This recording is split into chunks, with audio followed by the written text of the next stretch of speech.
ও মানুষ, তুই নিমক হারাম, তোর চেয়ে বড় নিমক হারাম কেউ নেই।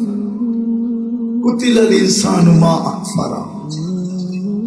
ও মানুষ, তোর চেয়ে বড় অকৃতজ্ঞ কেউ নাই। আমার মনে হয় এই জন্যই মনে হয় লেখছেন আব্দুল কাদের জিলানী রহমতুল্লাহ আলাইহি, পীরানে পীর বড় পীর লেখছেন, ওর চেয়ে বড় নিমক হারাম কেউ নাই, ওর চেয়ে বড় কপাল পোড়া কেউ নাই, ওর চেয়ে বড় অকৃতজ্ঞ কেউ নাই, ওর চেয়ে বড় অকৃতজ্ঞ কেউ নাই, ওর চেয়ে বড় নিকৃষ্ট কেউ নাই, ওর চেয়ে বড় অদম কেউ নাই। আজানের আওয়াজ শুনলো আর চায় নামাজে দাঁড়াইল,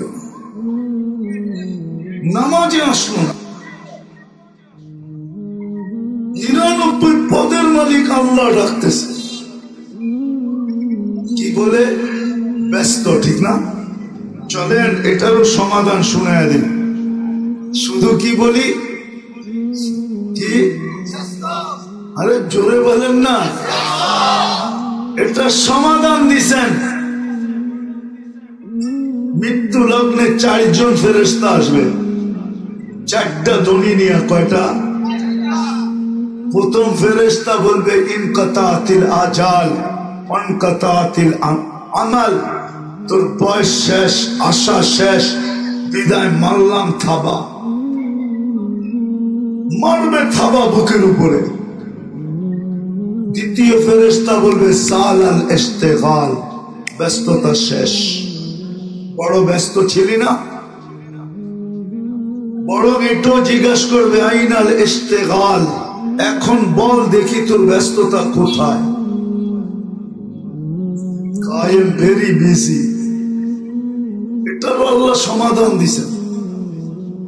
একজন থাবা মারবে, আরেকজন বলবে বল ব্যস্ততা কোথায়?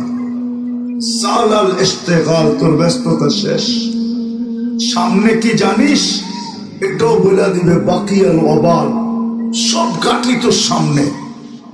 কেউ সঙ্গ দিবে না, কেউ অভয় দিবে না, কেউ সান্ত্বনা দিবে না, কেউ সঙ্গ দিবে না। রব্বে কাবার কসম, ভাবতে এই জন্যই বলতেছি, আজকে যদি ভাইবা যেতে পারি তাইলে সঙ্গীও পাবো, সান্ত্বনাও পাবো, অভয়ও পাবো। কোরআন এটাই বলে, তাতানাজ্জালু আলাইহিমুল মালাইকা, ফেরেশতা সঙ্গ দেওয়ার জন্য আসবে আর বলবে নাহনু আউলিয়াউকুম ফিল হায়াতিদ দুনিয়া ওয়া ফিল আখিরাহ, আমি দুনিয়া তো তোর সাথে ছিলাম, সর্বঘাটিতে আমরা তোমার সাথে থাকবো।